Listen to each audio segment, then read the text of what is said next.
Cheating hearts. It's a side of romance less spoken of, and more plentiful, it seems, than we might like to think. Our cover story is reported by Tony Dukoupil. It is the only commandment that's repeated twice in the Bible, right? Once for doing it and once for thinking about it. It's a subject as old as marriage, and usually more taboo than divorce. Every model of marriage has had infidelity. Psychotherapist Esther Perel has been studying infidelity for more than a decade. 93% of Americans think that infidelity is morally wrong, and more morally wrong than cloning, than suicide, or than domestic violence. It's an interesting location for something that is not criminal, that is totally consensual. The contradictions of unfaithfulness raise a question. Why do so many people cheat? These days, there's ample chance to examine the issue. In recent weeks, we've seen President Trump deny new reports of affairs with an adult film star and a Playboy model in 2006. I was engaged in a consensual relationship with a woman who wasn't my wife. And Missouri Governor Eric Greitens has acknowledged an affair with his hairdresser. And it's a mistake for which I am deeply sorry. I've had an extramarital affair.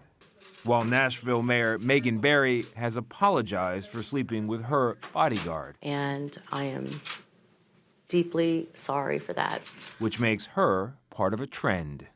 According to a survey by the Kinsey Institute at Indiana University, female philanderers are catching up with their male counterparts for the first time on record. Of course it is a form of emancipation. Leaving the potential of being able to go, the potential of not having to accept it. I mean, part of why families have been preserved is because women made the compromise more than men. In a series of massively popular TED Talks, and never has infidelity exacted such a psychological toll. A buzzed about podcast, and her latest book, The State of Affairs, Perel is asking us to rethink our attitude about infidelity. To think about them just as a good person and a bad person does not help the millions of people who are experiencing it. The children, the friends, the family, I mean, it's not the lovers.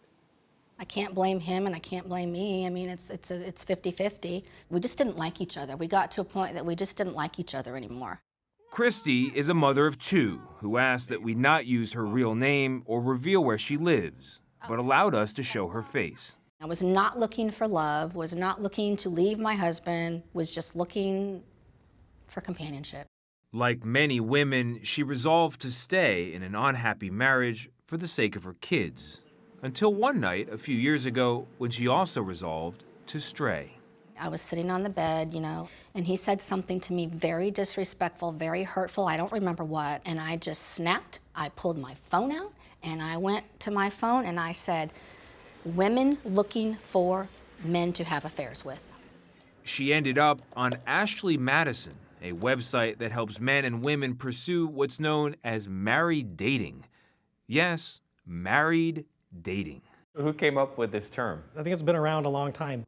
Ruben Buell is the president of Ashley Madison's parent company, Ruby Life.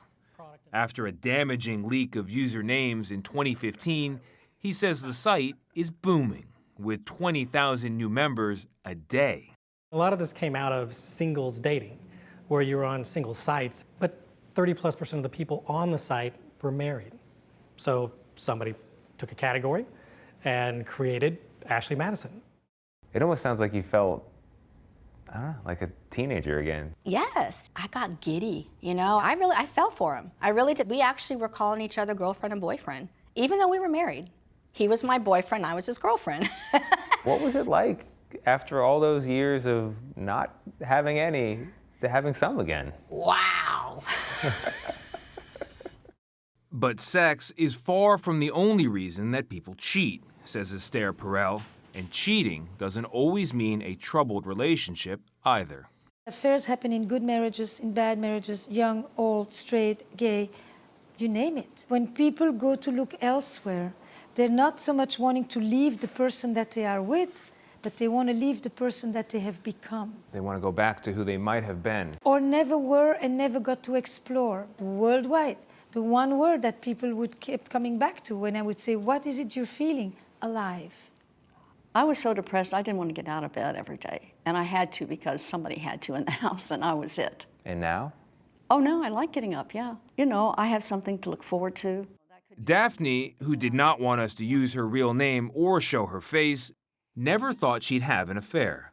The first 22 years of her marriage were good, she says, but her husband's Alzheimer's changed everything.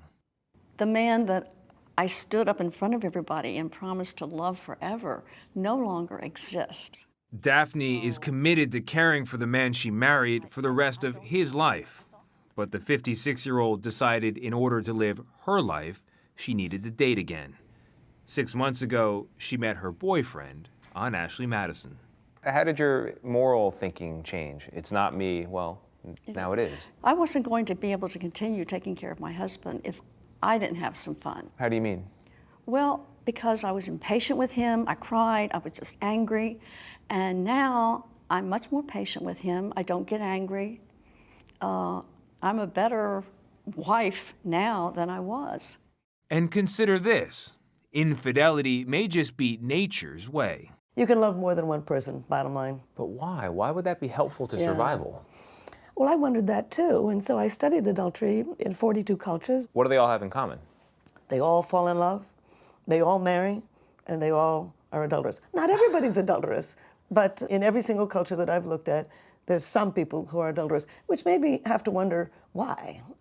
Helen Fisher is a biological anthropologist at the Kinsey Institute.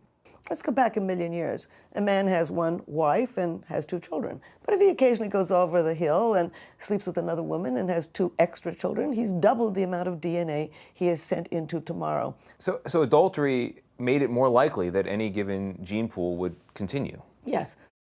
But if it's all so natural, you might wonder, why does it have the power to cause so much pain?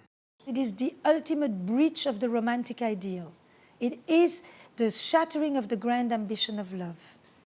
To be clear, Perel does not recommend infidelity, but she does call for empathy.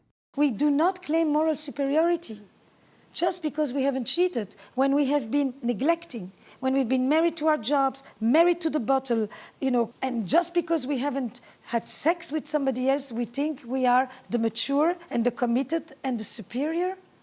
This is got to change, or we will never have an honest conversation about this.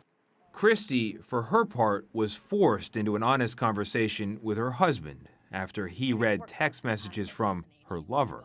So he came and he says to me, I see everything that you're writing. I didn't deny it. I'm like, yep, and I want a divorce. It was pretty much like that. Wow. No tear, nothing. Not on his end, not on mine. I don't condone what I did. I'm not saying for anybody to go out and just do that, but I'm telling you that's my story.